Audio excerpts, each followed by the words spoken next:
Creating a menu in Wix is a pretty simple thing to do, and in this video I will tell you exactly how you guys can do it.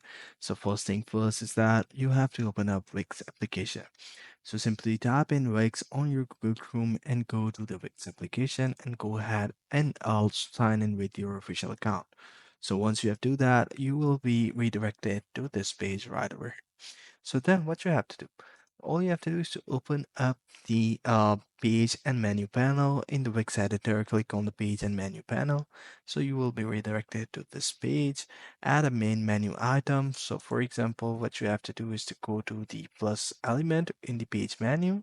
Over, for example, first select your page. It is for me, it's home. Then go ahead and click on plus icon. Then it will guide you to this page. Select menu and anchor. In the menu and anchor, just simply go ahead and click on the any of the required menu item. For example, themed menus, horizontal menus, vertical menus, totally up to your own requirement. So once you have selected that, simply go ahead and click on it and you will be able to create a drop down menu just like that. I hope it helps. If it helps, please make sure you like, subscribe, and share. Take care. Bye bye.